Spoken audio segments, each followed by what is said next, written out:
Coming up, President Trump proposes taking control of Gaza and the death of the two-state solution. I will look at the history of the two-state solution, examine its prospects, and look at Trump's proposal.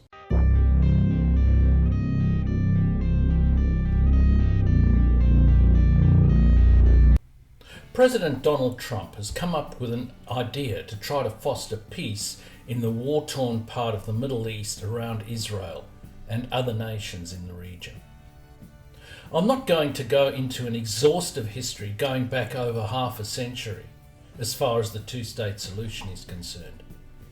32 years will suffice.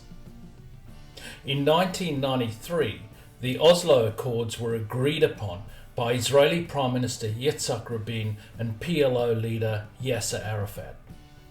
This resulted in Rabin and Arafat winning the Nobel Peace Prize. First up, Israel partially withdrew from Gaza and Jericho. Following the Oslo Accords, another meeting was set up in July of 2000 at Camp David. This was facilitated by President Bill Clinton, with Arafat and this time Israeli Prime Minister Ehud Barak negotiating.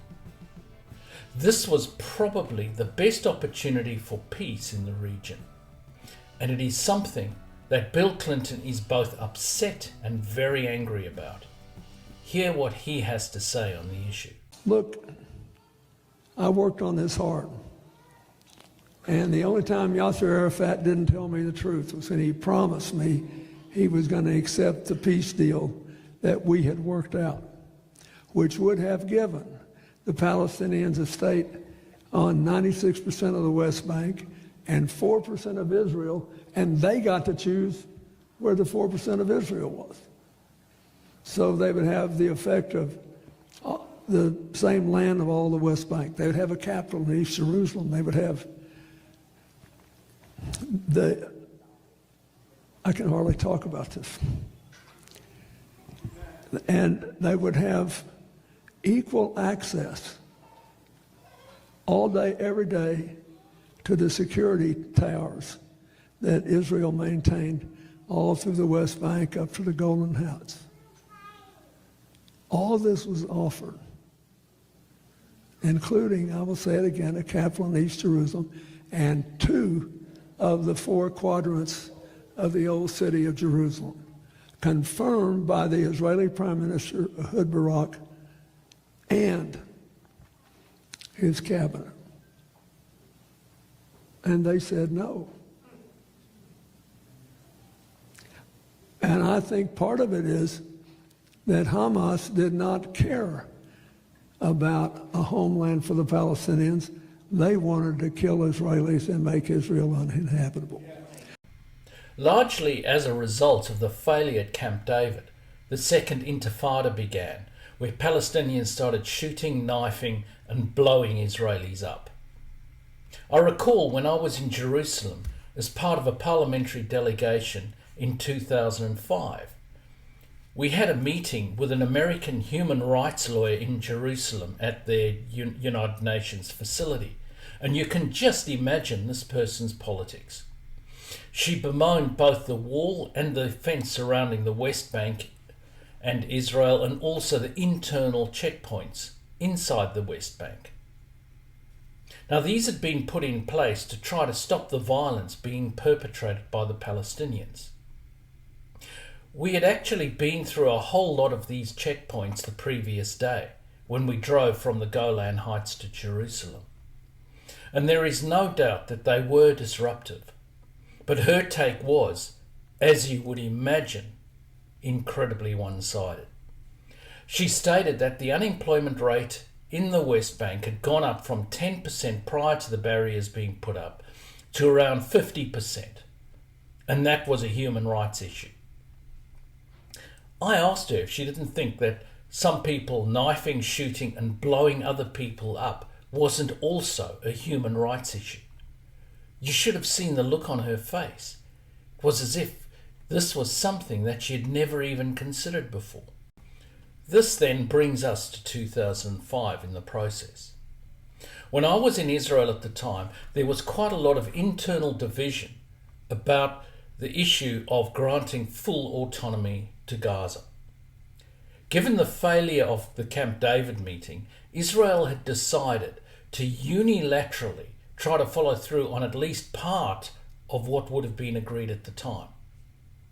There was a lot of discussion about this in Israel at the time, and people were tying coloured ribbons to their car antennas. Orange was being flown by people who disagreed with granting autonomy to Gaza, and blue by those who supported autonomy. Jerusalem, being conservative, was predominantly orange, and Tel Aviv was predominantly blue. The disengagement was completed by the 12th of September 2005. This involved all Jews leaving the area and leaving their homes as well. Even Jewish remains of dead people were exhumed and moved out of Gaza. Now you would think that the people of Gaza would have been pleased. They finally had what they stated that they wanted. But that was not the case. The response was for the Palestinians to fire rockets into Israel, prompting eventually a strong Israeli response. There is criticism about the security barrier from Palestinian supporters.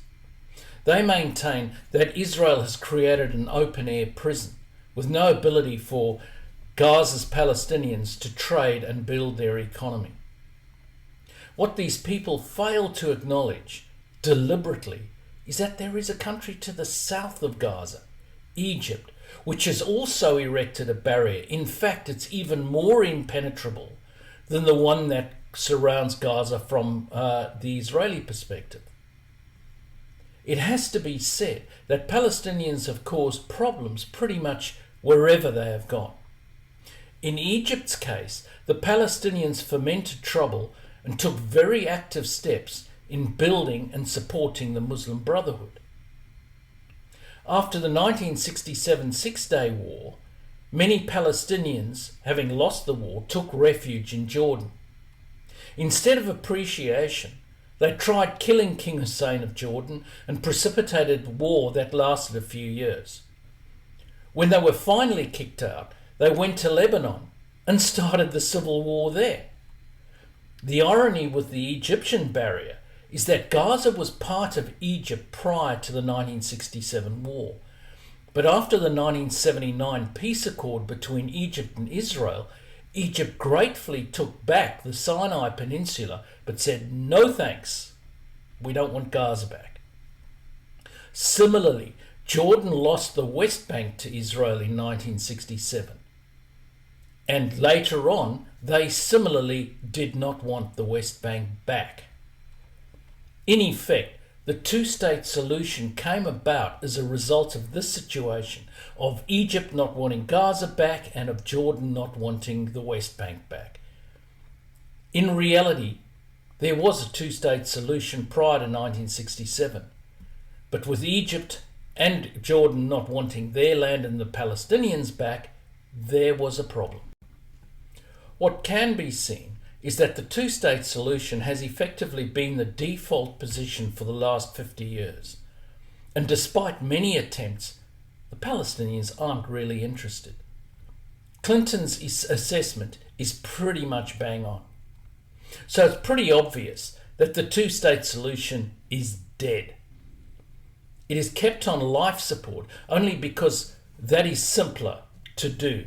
In other words, nothing, as opposed to actually trying to look for a solution. And this is typical of the West's response, totally gutless. As I've stated, I've been in the region and have had high-level meetings with both sides.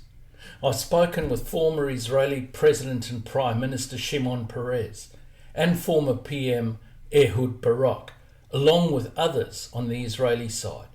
On the Palestinian side, I've met with a couple of high-level bureaucrats and also with Mustafa Barghouti, who was defeated by Arafat in a general election in the early 2000s. What I found was that the Israelis were quite prepared to discuss things and seek solutions. as well as acknowledging mistakes that they had made. On the other hand, I found that the Palestinians took no responsibility and laid all of the responsibility for all of their problems at the feet of the Israelis. So many people in the West look at the situation in Palestine and they use the old saw of, well, the Palestinians love their children too. Now, while that may be true, they don't love their children in the same way that we in the West do. Many parents are very happy to push the concept of shahada, or killing yourself, and in this case, killing the Jews, for Allah.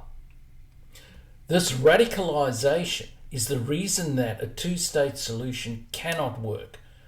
The vast majority of the population is radicalised.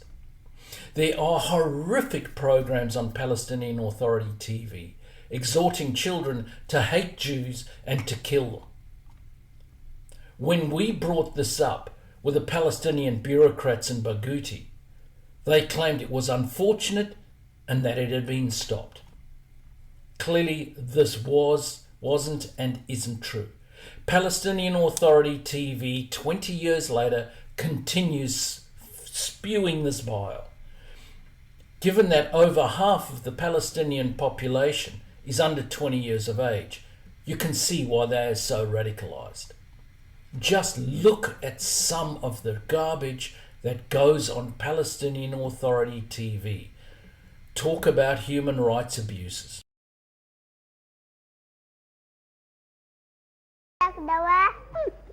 طيب اسمع يا صديقي، في عندكم يهود؟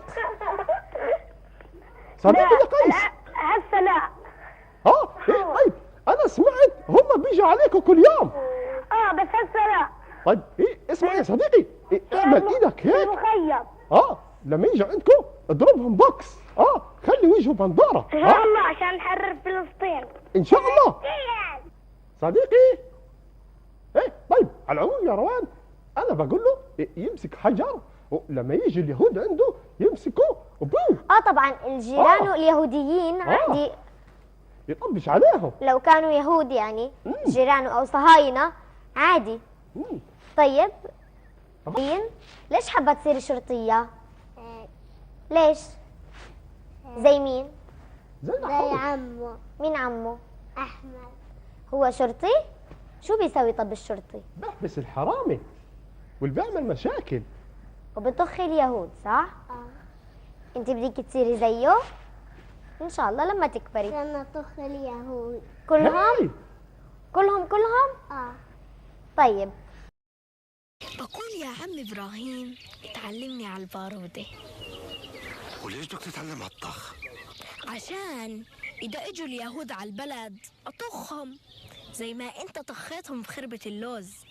بسلاحك يا فارس ما بتصوب إلا على عدوك، وانت عارف مين عدوك. اليهودي اللي طلعنا من أرضنا ومن بيوتنا زي ما طلعونا من خربة اللوز. لهيك يا فارس أول ما بتشوف هدفك صوب عليه مليح.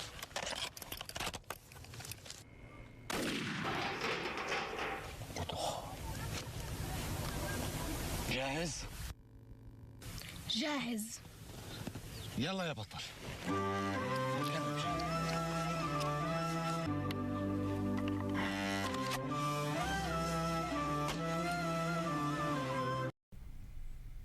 So, to try to wrap up, the two-state solution is dead, and all that Trump is doing is putting the final nail in the coffin. I recall when I was on the Education Committee of Parliament, and Joel Klein, who was then, in 2007, head of the New York education system and school system, he stated that there were some schools that were so bad that they literally had to bulldoze them and spread the kids from those schools to other schools while building another school at another location and taking in a different student cohort. Fundamentally, the culture at that bad school was so bad that the school was not able to be fixed. It had to be broken apart. So, will Trump's suggested solution in Gaza work? The reality is, I don't know. Even if the global community decides to allow the attempt, there is simply no guarantee. One of my fellow members of parliament on that trip to Israel and the West Bank, who was on the other side of politics, said, "Hell, my background is as an industrial relations lawyer. I thought I could negotiate anything, but this has me beat."